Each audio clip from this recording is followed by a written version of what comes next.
Hey everyone, and welcome to RUBIN'S Mind Lab, where we break down the latest research into what it really means. Ever wonder why you feel more social on some days than others? Or why sometimes you just crave human connection, and other times you want to be left alone?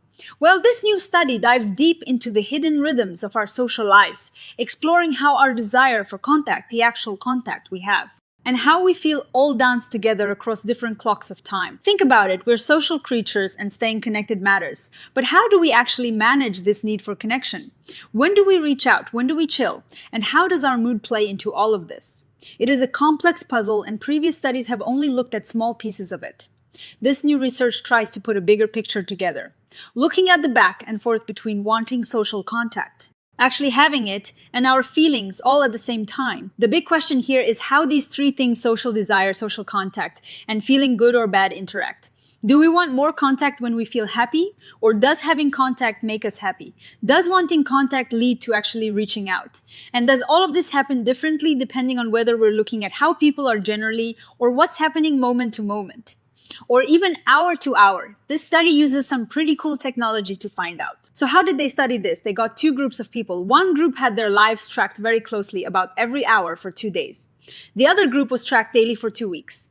They used a mix of methods. First, they used something called experience sampling method, or ESM.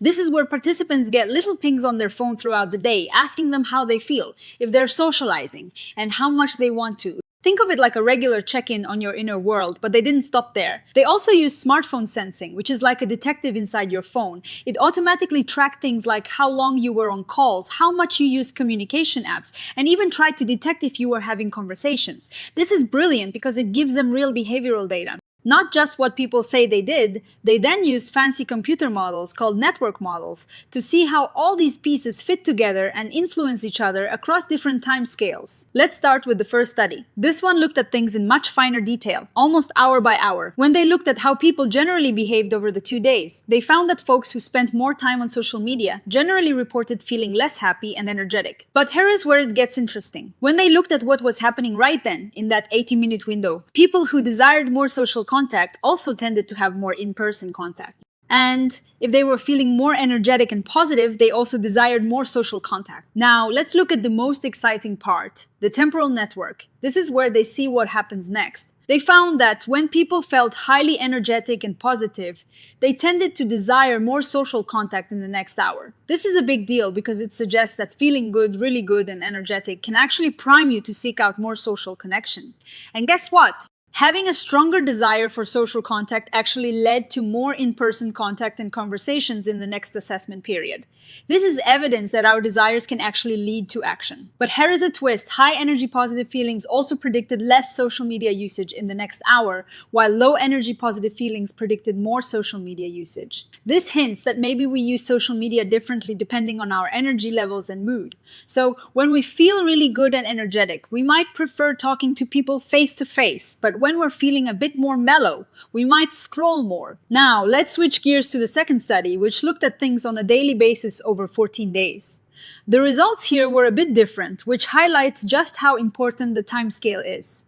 Instead of desiring more contact when they had it, in this study, people who had more in-person contact throughout the day actually reported less desire for social contact at the end of the day. This might suggest that by the end of the day, they were just satisfied with the social connections they'd already had. They'd met their social needs for the day. So what does all this mean? The biggest takeaway is that time matters a lot. The study found that many of the dynamic back and forth relationships between social desire, contact, and affect happened on an hourly scale, not so much on a daily scale.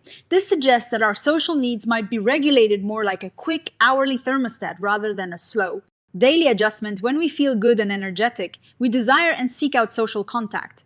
Our desire for social contact, in turn, can lead us to actually engage in more social contact, especially in person or through conversations. Interestingly, when people felt down, particularly with low-energy sadness, they tended to use communication apps more.